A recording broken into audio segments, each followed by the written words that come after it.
Hey guys! So today I'm going to be doing a talk through riding rules with me because I figured it would be quite interesting for you guys to know what I do on a daily ride with Biscuit. Well, not daily, but every time I ride her. Of course, this varies from time to time. Sometimes I'll just do dressage, sometimes I'll be working on bending, getting her to collect and extend. Today I did a bit of everything. So at first I did dressage, then I did some pole work to get her used to poles.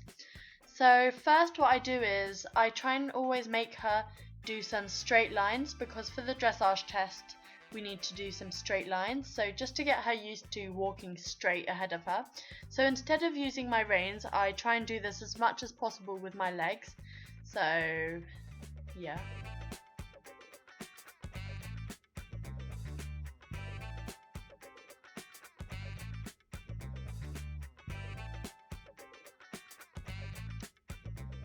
Then as you can see, I always look to where I'm trying to turn, and I use a lot of inside rein and a lot of inside leg to get her to go where I want, just because I want her to get nice and relaxed on the bit. And also I want, what my instructor always says is that the rider's eyes are the horse's eyes, so you always need to look where you're going because otherwise it will confuse your horse. So I try and do lots of transitions. So when I'm just walking, I do lots of walk to halt transitions. As you can tell, she's not great. She never likes halting. She always tries to either walk backwards or turn or move her head around. So I just do that for a few times. And I'm trying to get her very quick off the legs. So I give a tiny nudge and she's off. Because, yeah, she's already improving a lot.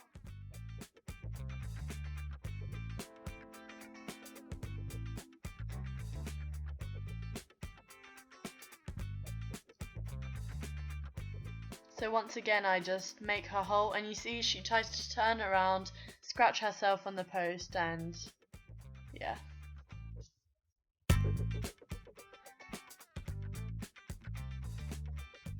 I always like to ride it with quite long stirrups just because it's dressage, so it's easier. And then I do trot once I've done that. So here I tried to get her to go straight from B to the other letter, but she was spooking at B, trying to avoid it, probably just being cheeky, taking the mick. So then I circled her round and made sure she was not spooking at it. So then I did that and she was good and didn't have any problems, because I don't want to let her get away with these small things, because then it will become a habit for her and it will become a bad habit. So then I do lots of transitions in trots. So I do halt transitions, walk transitions. I try and mix it up a bit, so go, as you can see she's not very great at the halt, so I try and go trot to walk to halt to walk to trot and stuff like that.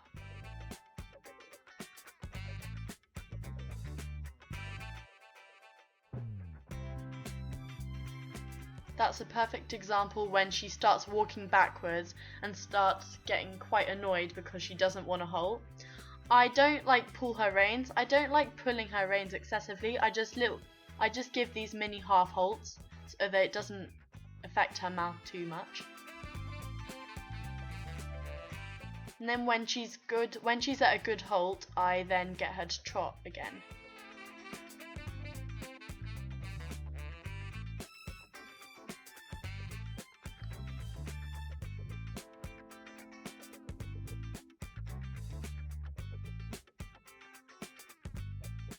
As you can see, she has got quite a ploddy trot, so that's why she's quite a good dressage horse, because she brings her knees nice and high up, and there, as you just saw, she trips. She actually trips quite a lot, but yeah, she's a very nice dressage horse. She goes into a most beautiful outline, as you will see later on in the video, once she's nice and relaxed.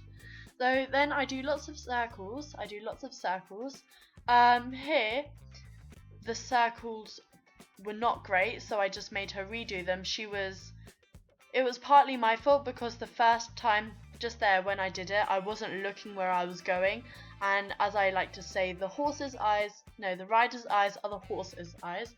So I just make her do that again until she's nice and bending, till she's bending nicely and doing a nice big 20-meter circle. And you can see she wasn't going on the track again. And I just do that until we get it good.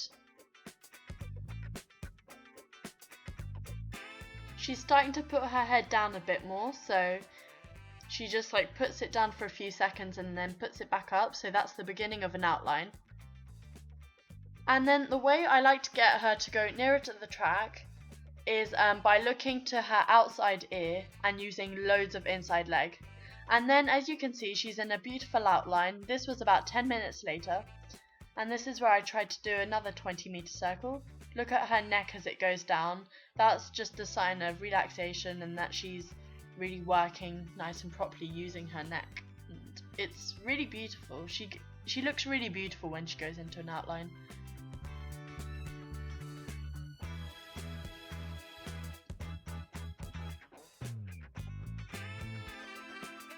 And it looks like I'm constantly kicking her, but I've actually gotten rid of that habit. I'm not actually kicking her, it's just my legs move a lot. I definitely need to stop them moving a lot, but I wasn't actually kicking her. It's just as I do rising trot, my knees automatically like move my ankles, but I wasn't actually kicking her. It wasn't touching her. It was just touching the air, I guess. And here I change reins. So I like to change rein quite a lot so that she gets the equal amount of work on both reins, so that both sides of her muscles get equally, you know, muscly. Then I like to do little circles just to get her really bending, because she was trying to bend to the outside, so then I was just trying to get her to bend to the inside. So she was looking outside. As you can see, there were horses down in the fields below, so she was trying to look at that. So I just got her to do small 10-meter circles just to get her mind focused again. And then I tried to get her into a collected and extended trot. So on the long side, I go into extended trot. She's quite a lazy pony, so her extended trot is not very fast. But then on the short side, I get her to collect again. Then on the long side, get her to extend again. You can't really tell a difference, but it is there. And then when I try to extend on that long side that I was just doing, she often tries to come off the track, so I end up using a lot of inside leg to keep her on the track. And then here I do a 20-meter circle. I always try and keep it nice and varied, not just plodding around the outside of the ring, so that she doesn't get bored and she's always focused. So I tried to get her to bend for the circles. I always get her to bend for the circles so that she's using her neck, but also so that, you know, she just gets all her bending going. So I redo that until it's good, because she wasn't bending very much. I use my inside rein and my inside leg to get her to bend, and then I look to her outside ear to make her to go out to the track, and I use my inside leg to get her out to the track.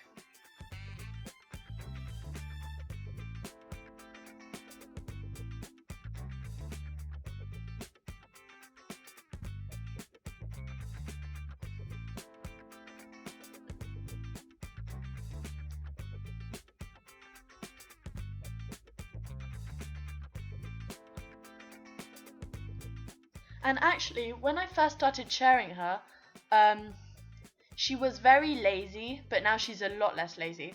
And as you can see, this is her extended trot, and then here I slow my rising to get her to collect again. But she was very lazy when I started sharing her. She just didn't want to go, but now she's a lot better. And then here I try to halt her, and you see I just give little half halts, and she just always goes and like tries to bite my foot just because she hates halting.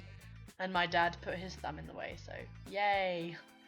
And then I got some poles out, so at first I walked them over, but that wasn't filmed.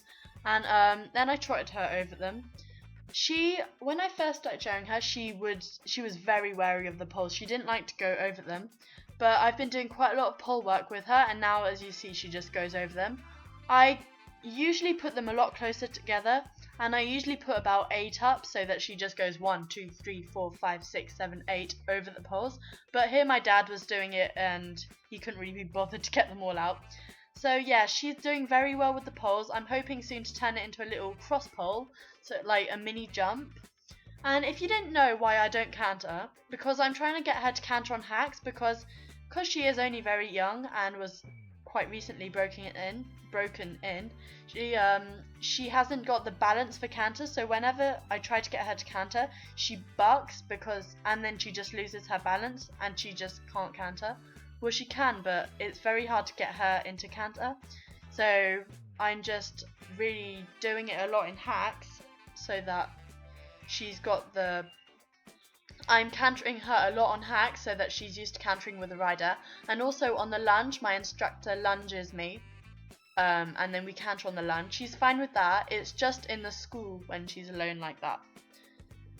So yeah, when I go to a jump or to the poles, I always look to them before I'm going, and I always talk to her throughout the whole ride. I mean, obviously you can't hear that I'm talking to her because I'm doing a voiceover, but for the whole ride I'm talking to her, I'm telling her to go. I've noticed that she actually responds a lot better to me when I do talk to her and I'm like, go on, good girl. And then after that, it's been about half an hour, I just let her cool down on a loose rein. I cool her off for about 10 minutes, just walking around. I just look at all the other riders riding, and on a loose rein I make her go over the poles just so that she keeps getting the hang of it. And yeah, I tend to let my stirrups out of my feet, take my feet out of my stirrups, just because it's quite comfy. And yeah, I talk to her a lot then, I tell her what a good girl she is, I praise her, I give her lots of pats, and yeah, basically. I try and keep her into like a relatively active walk even when she's cooling off, and then I tend to slow it down, so when I start cooling her off, I get her in an active walk and then I just slow her down and slow her down. I use my seat a lot because I'd rather use my seat than the reins because it's nicer. And yeah.